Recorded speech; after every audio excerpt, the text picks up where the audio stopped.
Double Energy Twins. I'm Judi. And I'm Shari. And welcome to the Twins Kitchen, where the food is twice as tasty and good for you too. Okay, today we're going to be making vegetable stuffing for puff pastry. The first thing we do is preheat the oven about 400.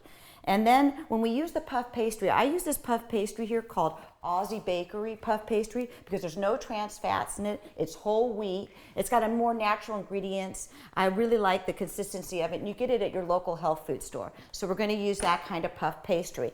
When we do the puff pastry, we cut along here, and we're going to do, we'll have 6 total. They're 9 by 9 inches. Now the mixture is real easy. Everything that Shari and I do is vegetarian based. So what we're using is a non-dairy vegetarian cream cheese. There's about it's a vegetarian vegan cream cheese. Right, so that's about a cup of cream cheese there, which is vegetarian. And then we use this delicious mayonnaise flavored Vegenaise. It's called Vegenaise. It's by Follow Your Heart. It's delicious with this. And you can get a low-calorie one because we do love flavor, but we don't want to sacrifice flavor for calories. So. Right, there we go. So basically we have a cup of cream cheese here that's vegan, and we also have the vegan Vegenaise, which is like a mayonnaise. So we'll put this right here for a second. This is the only time I use the blender for it because I want to make sure that it's blended well. So I would say about maybe 20 seconds or so.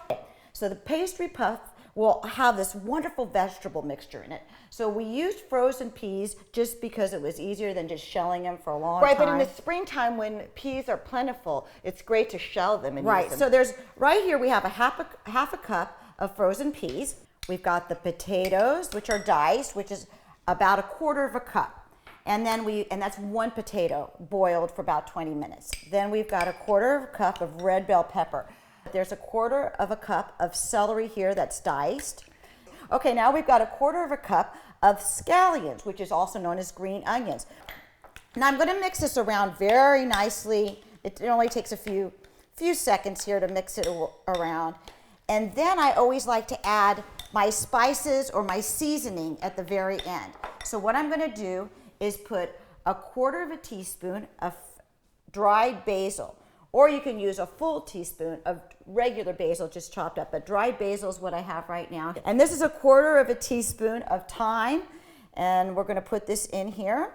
And then we just put about 1/4 teaspoon of sea salt. So this is the ingredients. It's all ready to go.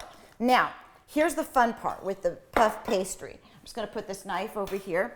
What I'm going to do is, Shari, could you take that for a second? Thanks. I'm going to put it over here.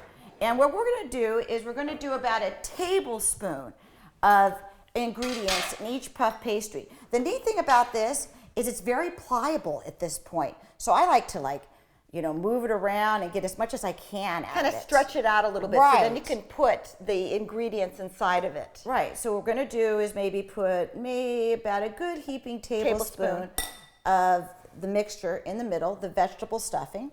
And then we turn it like this. And Shari's going to show you. She's going to take a fork and put a pretty design around it. So then you put the puff pastries in the oven at 400 degrees that's been preheated. You bake it for about 20 minutes. You can kind of peek in and see when it starts to get this golden brown, then you know it's perfect. You pull them out. They're so delicious. They melt in your mouth. So enjoy it, and thanks for coming to the Twins Kitchen, where the food is twice as tasty and good for you too.